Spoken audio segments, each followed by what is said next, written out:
नमस्कार। ये प्रथम वर्ष से हमारा संस्कृत का शिक्षण शास्त्र है। इसके अंतर्गत क्या आज हम लोग बात करेंगे त्रिभाषा सूत्र के अंतर्गत। तो तीन भाषा जो विद्यार्थियों को अनिवार्य रूप से शिक्षण के अंतर्गत दी जा रही है, उनके अंतर्गत जो विभिन्न शिक्षा आयोग है उन्हें तीन भाषाओं में कौन कौन सी भाषाओं को स्थान दिया जाना चाहिए, इस पर अपने अपने विचार जिन जिन आयोगों ने प्रस्तुत किए हैं उनकी चर्चा हम लोग इस वीडियो के माध्यम से करने वाले हैं। तो सबसे पहले हम बात करेंगे विश्वविद्यालय शिक्षा आयोग, इसे राधा कृष्णन आयोग भी कहते हैं।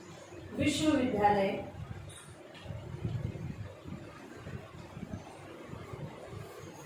शिक्षा आयोग, जिसे हम लोग राधा कृष्णन आयोग के नाम, राधा कृष्णन कमीशन या आयोग के नाम से भी जानते हैं। इन्होंने संस्कृत के बारे में या त्रिभाषा सूत्र के अंदर संस्कृत की जो स्थिति है उसको किस प्रकार वर्णित किया है उसके बारे में हम लोग बात करते हैं। तो आयोग ने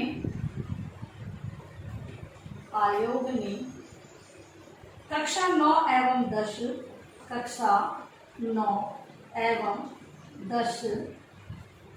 के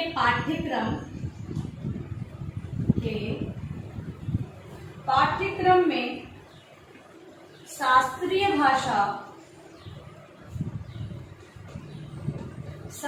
भाषा के रूप में संस्कृत को स्थान दिया है। संस्कृत को स्थान दिया। आयोग द्वारा बताए गए मुख्य विषय हैं। आयोग ने जो मुख्य विषय शास्त्रीय भाषा के रूप में संस्कृत को कक्षा 9 और 10 में स्थान दिया है, तथा आयोग ने जो विषय बताया वो इस प्रकार से है। जैसा पहला बताया इन्होंने, मातृभाषा, बालक को मातृभाषा का शिक्षण करवाया जाए। दूसरा इन्होंने कहा संघीय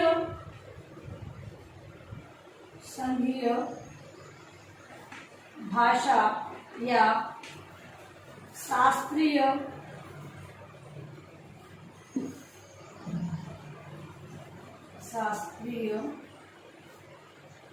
भाषा अथवा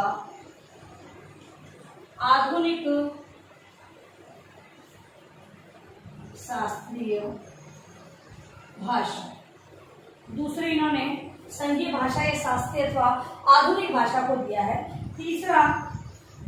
तीसरी भाषा है अंग्रेजी।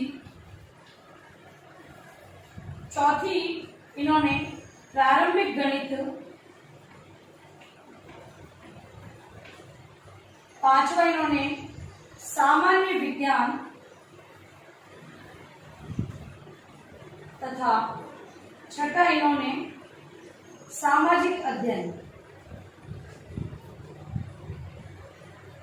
अब मातृभाषा के रूप में अगर वहाँ पे हिंदी बोली जाए तो हिंदी, और अगर कोई और भाषा है तो उस और भाषा को भी स्वीकार किया जा सकता है। दूसरी संघीय शास्त्रीय भाषा जो कि संस्कृत, तो दूसरी आयोग में विश्वविद्यालय शिक्षा आयोग ने दूसरी भाषा के रूप में संस्कृत को यहाँ पर लिया है तथा अन्य विषयों का इस प्रकार से वर्णन किया गया है। अब है माध्यमिक शिक्षा विभाग आयोग, ये था विश्वविद्यालय शिक्षा आयोग, और दूसरा है माध्यमिक शिक्षा आयोग, जिसे हम मुदालियर आयोग भी कहते हैं। मुदालियर कमीशन या मुदालियर आयोग भी कहते हैं। इन्होंने संस्कृत का स्थानीय स्थिति के बारे में क्या विचार रखे हैं, तो माध्यमिक शिक्षा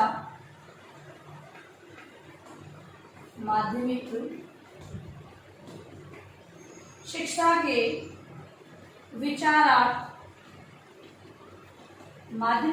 विचारार्थ निर्मित इस आयोग ने द्विभाषा सूत्र प्रस्तुत किया, जिसमें प्रथम एवं द्वितीय दोनों विकल्पों में शास्त्रीय भाषा को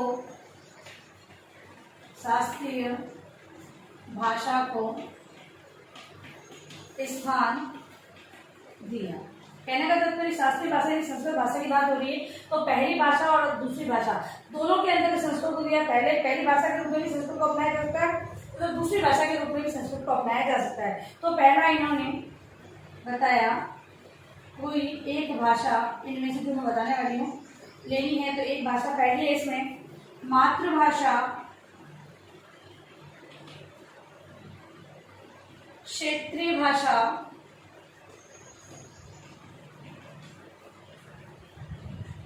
तीसरा मातृभाषा एवं क्षेत्रीय भाषा, मातृभाषा एवं क्षेत्रीय भाषा या शास्त्रीय भाषा को मिला है। इसके अंतर्गत इन्होंने मातृभाषा, अगर इनमें से कोई भी एक भाषा पहली और दूसरी दोनों में संस्कृत को अपनाए तो देखिए कैसे अपनाए। तो यहाँ पर मातृभाषा, क्षेत्रीय भाषा, मातृभाषा तथा शास्त्रीय भाषा, तो यहाँ पे पहली भाषा के रूप में भी इन्होंने अगर संस्कृत को लेना चाहता है तो संस्कृत ले सकता है, ऐसी बात इन्होंने रखी है। और जो दूसरा इन्होंने बताया तो कोई भी एक भाषा, कोई भी एक भाषा के रूप में इनमें जो बताने वाली हूं मैं उनमें से कोई एक चूज करनी है। तो इसमें हिंदी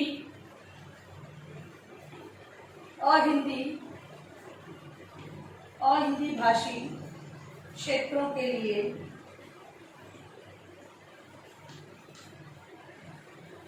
और दूसरा है प्रारंभिक अंग्रेजी, तीसरे रूप में उच्च अंग्रेजी और जिन्होंने पूर्व माध्यमिक स्तर पर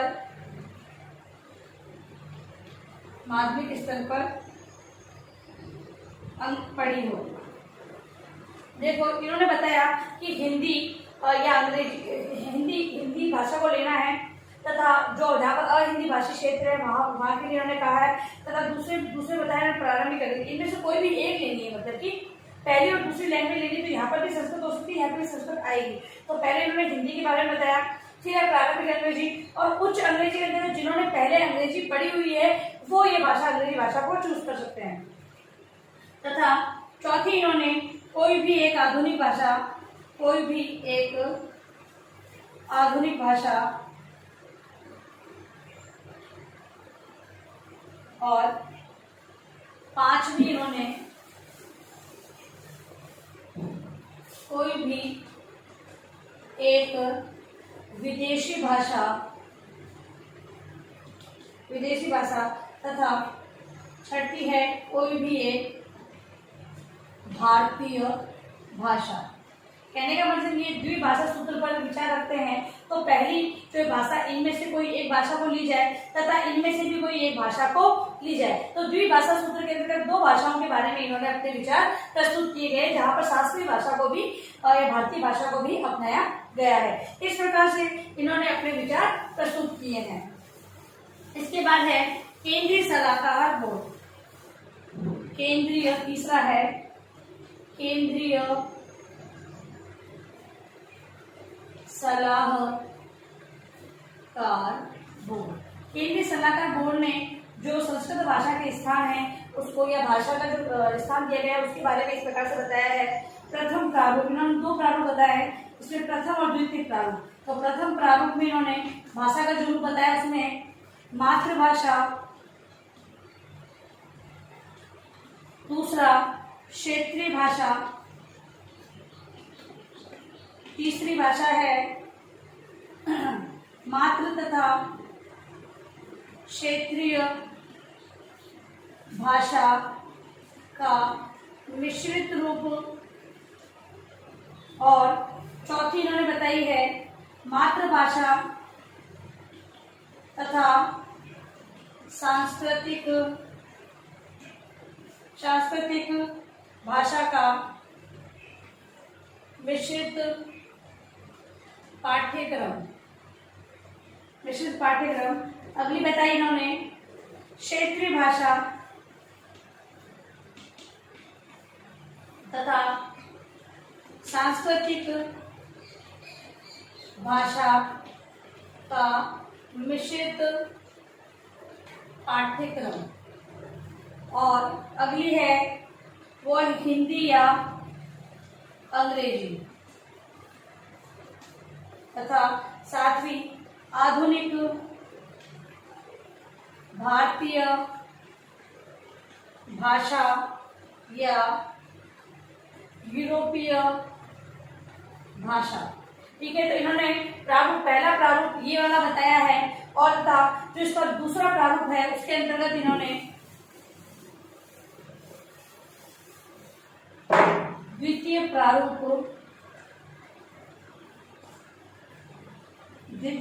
में इन्होंने पहली भाषा प्रथम प्रारूप के समान प्रथम प्रारूप में जो 7 भाषाएं हमने बात की थी वो सारी आएगी इसमें। तथा दूसरी बताई इन्होंने अंग्रेजी या कोई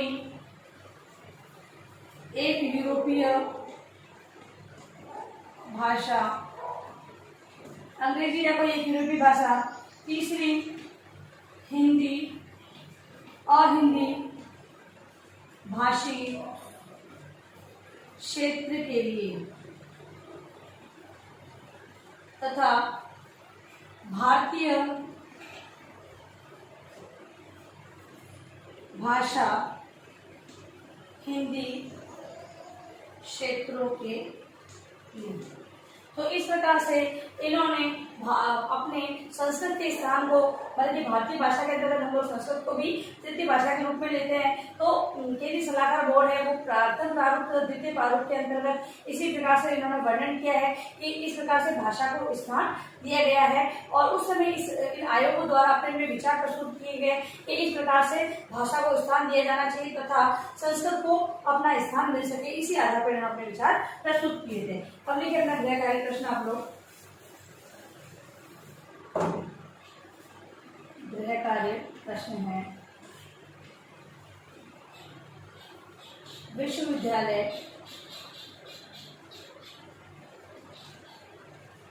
शिक्षा आयोग